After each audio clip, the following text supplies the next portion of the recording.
Yes, let us calculate the second example for the same data set as we have considered in our previous example. That a 60-year synchronous generator having inertia constant H is equal to 5 megajoule per MVA. Sorry, megajoule. Oh yes, it is mistake. Megajoule per MVA. Clear? If it was not considered in previous one, that you can consider as H is equal to 5 megajoule per MVA. And here one more change also.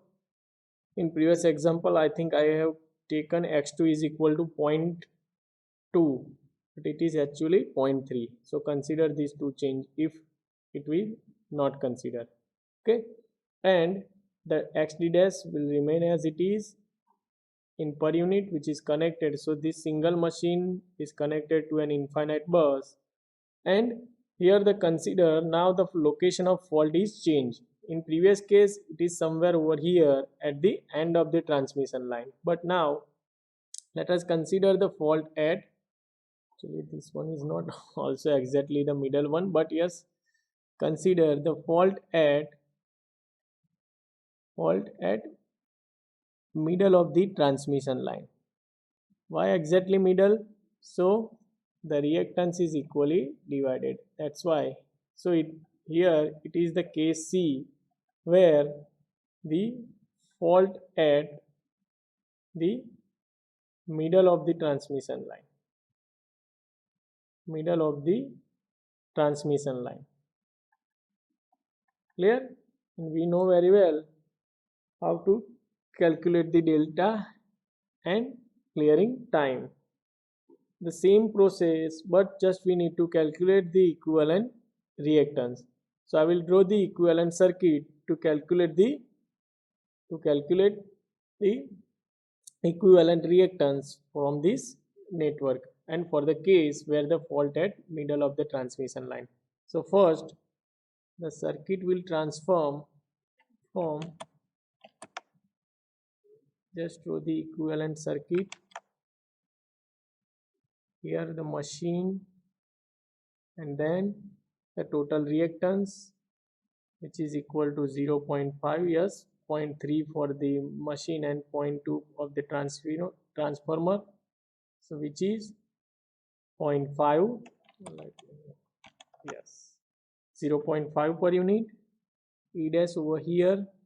Yes, but before starting the equivalent circuit or drawing the equivalent circuit, as from the previous example, we know the power transfer by this machine during normal condition, which is a PE1, which is equal to, yes, just recall the previous one where PE1, yes, over here PE1 is equal to 1.8 sine delta 0, and yes, no value of the delta 0, so I can write 1.8 or P max sine delta 0. Clear? And P1 is equal to 0.8, so you can calculate the delta 0, which is initial operating angle. Clear?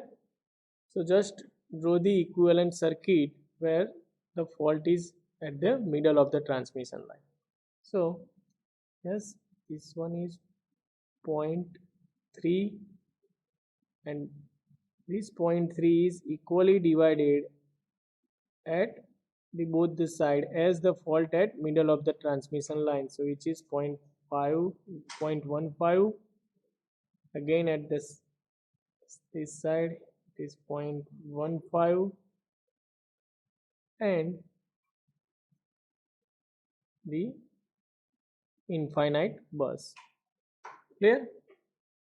So now our first step is just convert it into the delta transformation. To eliminate this node, if you wish, you can write the number A, B, and this fault point, and C. To eliminate this node, we need to convert it into the star and then delta. So I will directly write or draw the final equivalent circuit for the calculation of x2 equivalent. Clear? As the fault at the middle of the transmission line, we know the power transfer is not equal to 0, as earlier in case of the fault at the end of the transmission line where PE2 will become 0.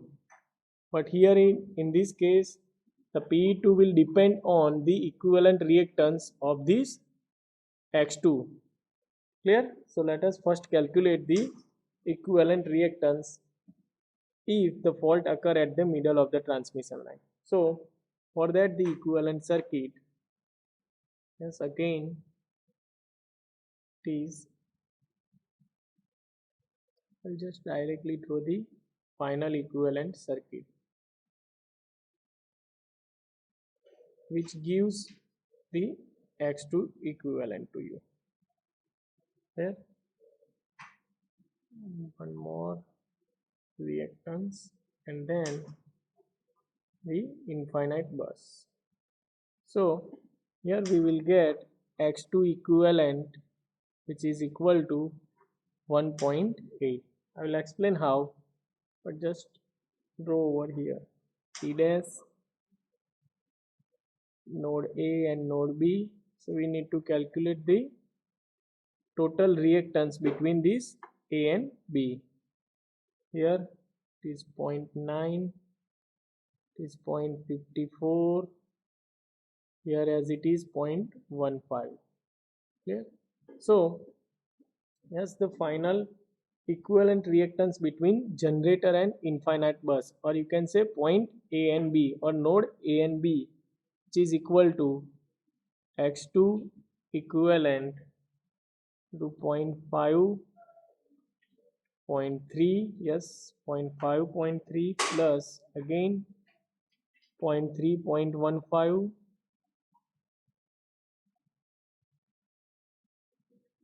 over here 0.315 and 0.3, 0.15 again. Clear? Divided by 0.15. So the final answer for X2 equivalent, which is equal to 1.8. Just verify the mathematically by yourself. Okay.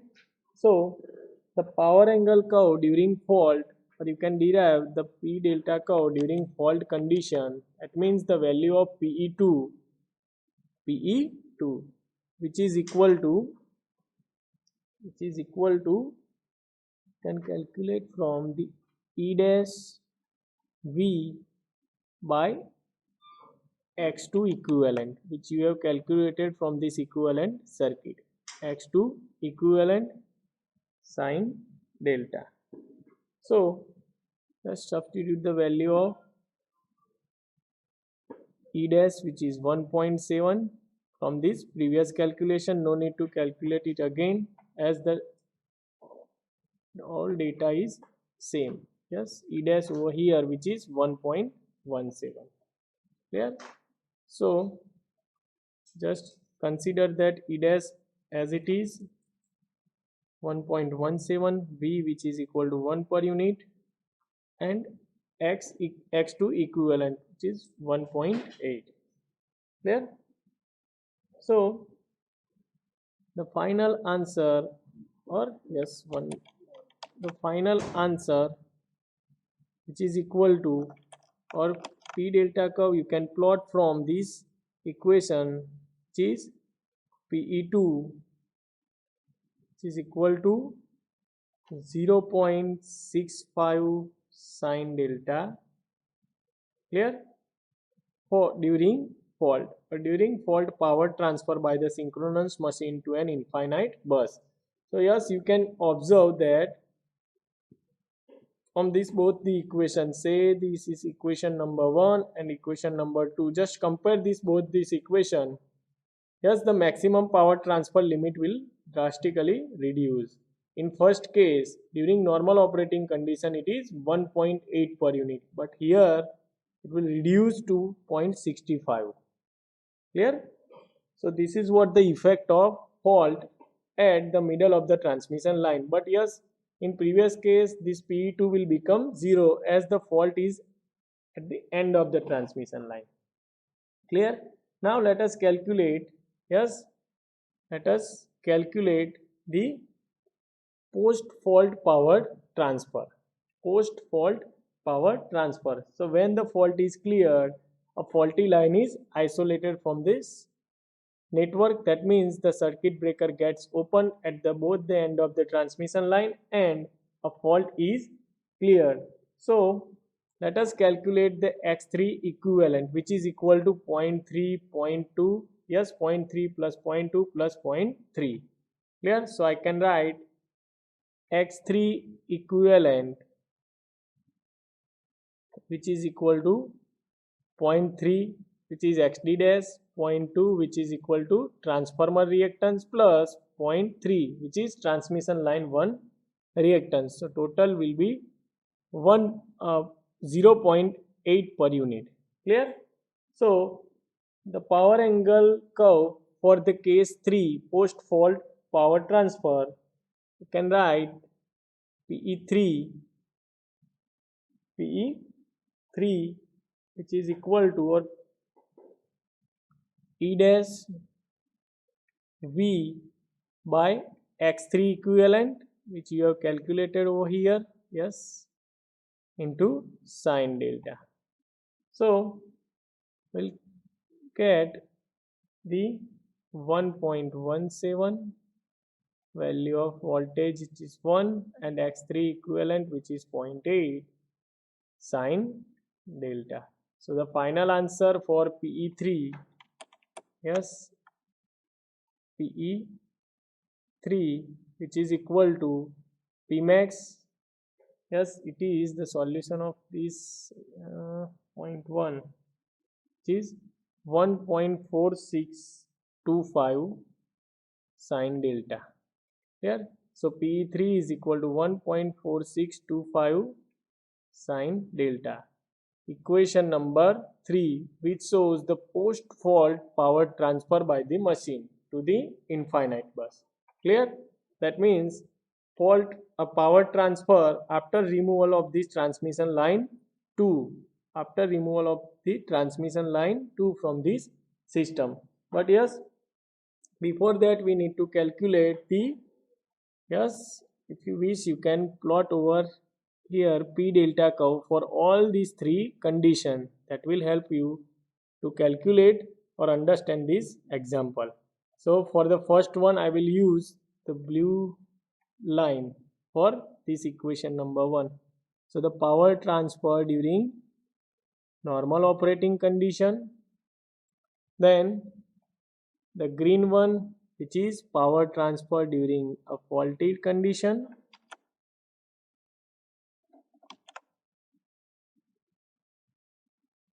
and the red one again, which is a post-fault power transfer. That means power transfer by the synchronous machine after the clearance of fault or the removal of transmission line 2 from this system. Clear? PE delta curve.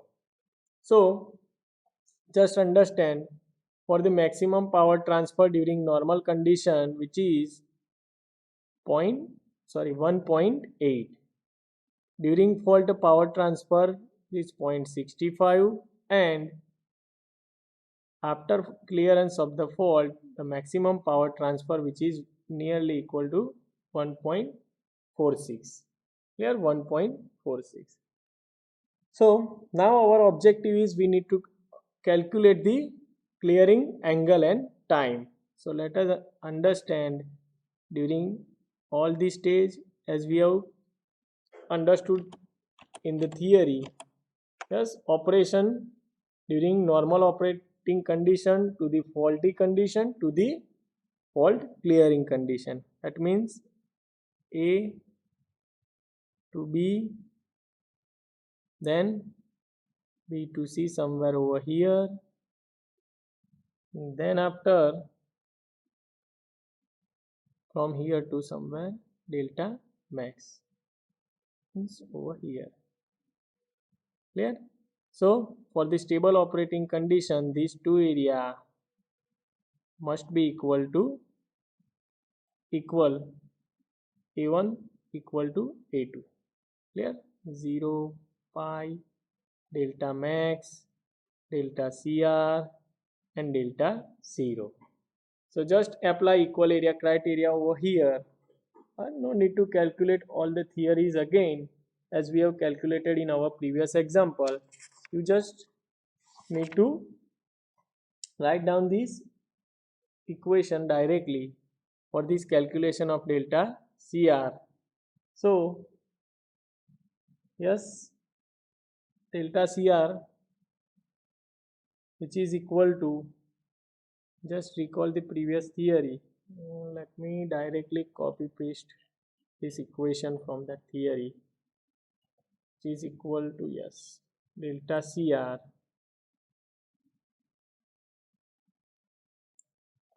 for the case of fault at middle of the transmission line.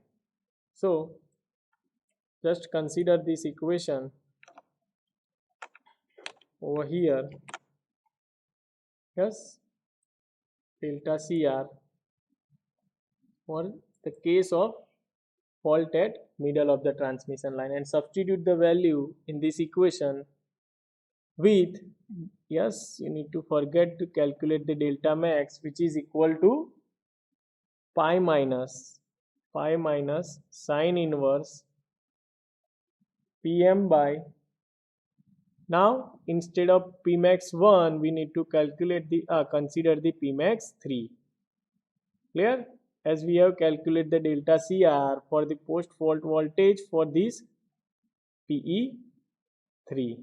Clear? This is the PE1, this is a PE2 power transfer during fault, and this PE3 which is post fault. So we need to consider the PE3 over here. So the value of delta max, just verify it by yourself. I just substitute the value 180 minus, yes, Pm is 0.8 and Pmax is equal to Pmax 3, yes, over here 1.4625.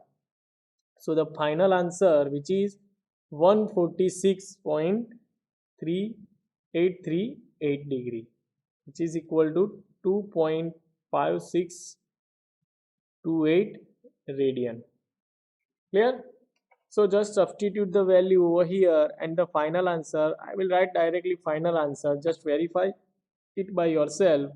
So the delta CR for this case of fault at the middle of the transmission line, which is 98.83 degree, 834 degree, which is equal to 1.725 radian. Clear?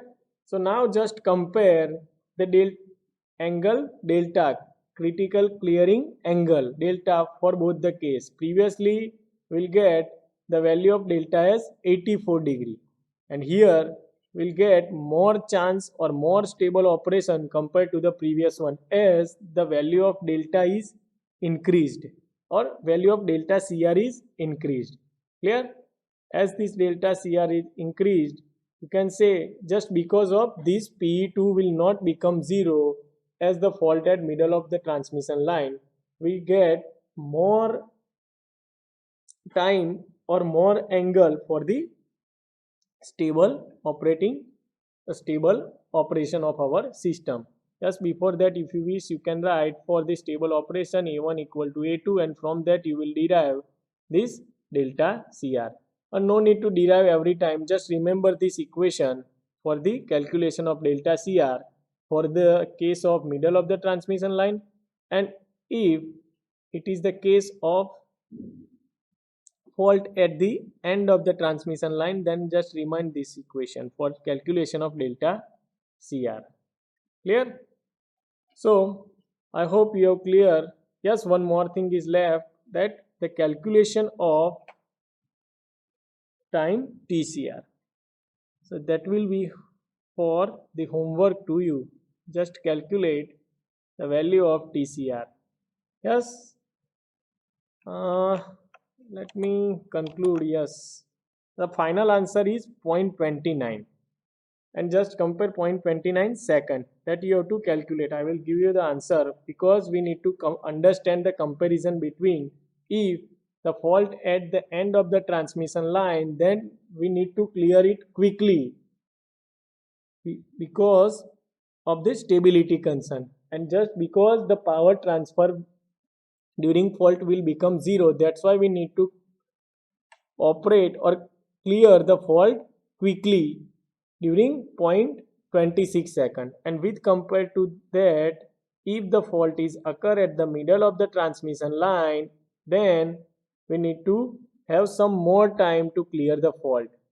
Approximately we can say we have more 0.3 second, sorry, 0.03 second, not 0.3, yes, 0.03 second more for the case of fault at the middle of transmission line for this particular system. It may be vary system to system, but yes, we can conclude that if the fault at middle of the transmission line, then compared to the fault at the end of the transmission line, we have more time to clear the fault and even more angle delta for the stable operation. I hope you have understand and clear up to this. So for these, I can conclude this chapter of transient stability. From next session, we will start a chapter on voltage stability analysis. Clear? So in the portion of power system stability, we have completed two types of stability. The first one is small signal stability or steady state stability. Then after the transient stability analysis, and for the transient stability analysis we have studied different cases and the example based on that cases. I hope you are clear and enjoy the learning. Clear? If you have any doubt, you can directly contact me or mail me. Okay.